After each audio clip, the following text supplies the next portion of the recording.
Hey everybody, today I wanted to talk a little bit about the relationship between the chest tissue and neck pain. I know a lot of times when we have neck pain, even though we know that we're working away from the area of pain, we tend to think of back, shoulders, and hands, and we kind of neglect the tissue in the chest. And it's important, and I want to show you why. I'm going to show you a couple of different moves that are targeting the subclavius, which I have circled here. It's this muscle that's right underneath your collarbone, as well as the pec minor. And the pec minor goes from the 3rd, 4th, and 5th ribs and attaches here at the front of the shoulder blade. And so when we're doing a lot of work in the front of our bodies, whether it's carrying babies or working on our phones or laptops, cooking, whatever you're doing, it pulls the shoulders up and forward, that pec minor. So I'm going to show you this on Lola as well. You can see that this is her shoulder blade, and the top of it, here, let me move it back so you can see. The top of this is the coracoid process. So the pec minor is going from 1, 2, 3, 4, these ribs here up to that coracoid process. And then we've got the subclavius over here. So if you've taken my neck reset classes, you know how to do this with your hands. Today I'm going to show you how to do it with the massage therapy balls. Let's start by just bringing a little bit of fluid and heat to the area. So what you can do is just bring your hands to your chest and just wiggle up and down. And what you can imagine here is the 2 layers of connective tissue just sliding and gliding on top of each other. We always want this nice and slide and glide. And this helps us just kind of prepare the tissue and restore some of the hyaluronic acid here and gets us all ready to go a little bit deeper with the massage therapy balls. So there are 2 different size balls you can use. If you have this big one, I prefer this one because it gives you some room against the wall. Your head's not banging into it. With this one, you're going to want to use a yoga block to give yourself some space. So the first thing we need to do is find the area where we're working. So the subclavius, to find it, if you bring your shoulder up and forward, the collarbone will stick out, and this is where you want to run the ball. So I'm going to start with this larger ball.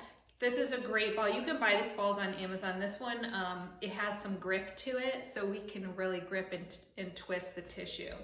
But what you're going to do is find a wall to work against.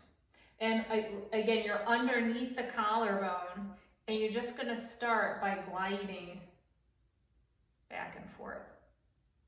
Okay, so what we're doing here is we're introducing pressure to the tissue and giving it a chance to adapt.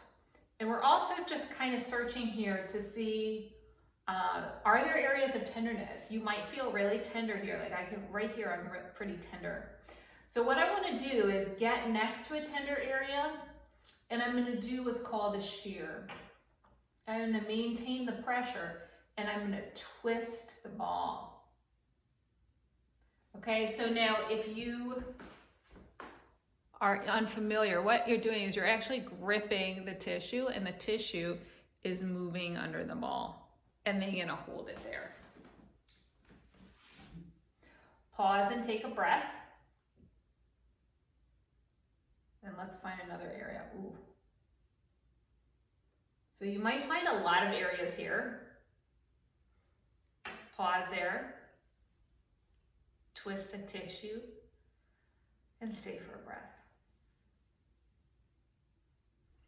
Okay, so now to get those pec minor attachments, I'm going to be working the ball up and down here. And if it's hard for you to navigate the wall, you can actually just move the ball up and down like this. I could already feel some areas, but if I'm against the wall, I get a little bit more pressure, which I like. So I'm just bending and extending my knees to just explore the tissue here and see what I can find.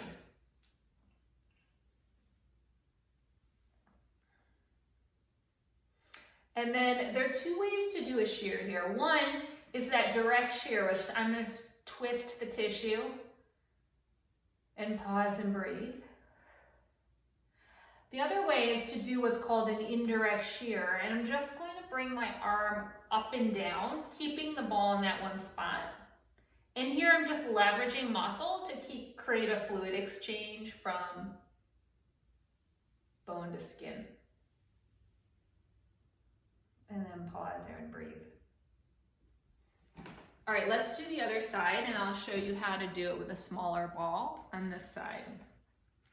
So the smaller ball, you're going to use a yoga block, and this just gives you more space for your head so it's not banging in. All right, so to find the subclavius again, I'm going to bring my shoulder up and forward, and I've got that hollow there. That's where I'm going to run the ball. So once I've found that there, I'm going to bring my yoga block and glide from right to left.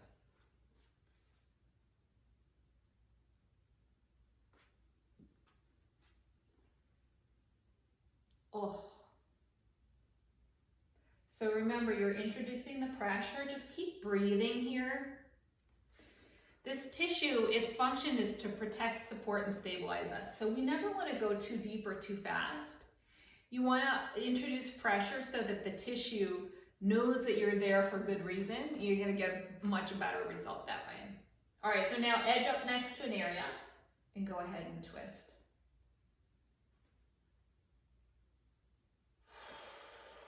Take a breath.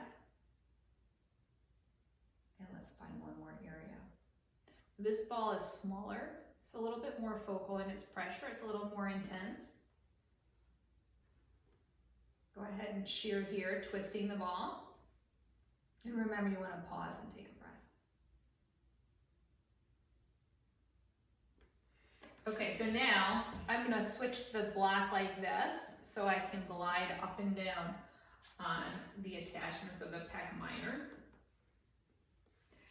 Just for your placement, you're not on the arm, you're not on the chest, you're really in this area right in between, gliding up and down this way.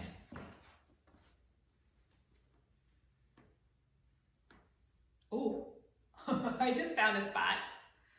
And you might find some really tender spots. Now this is lower than I would have expected, so I'm going to pause here and go ahead and do that shear, twisting the ball. And just note that I didn't blow on top of this tender area. I'm right edged up next to it. Now again, to do my indirect shear, I'm going to bring my arm up and down.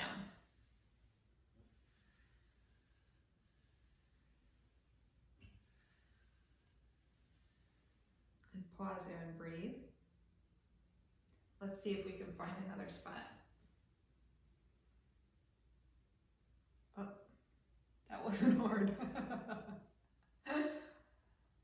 All right, so now, remember, even if you find a place really quickly, you want to keep gliding because one of the purposes is to introduce that pressure, right? So let's give the tissue a little bit of time to adapt. Now we're going to pause right up next to that area. Go ahead and twist the ball. Breathe there. And then do your indirect shear by moving your arm up and down.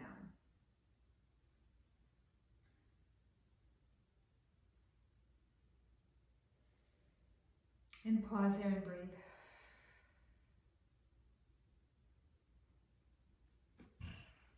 Nice work.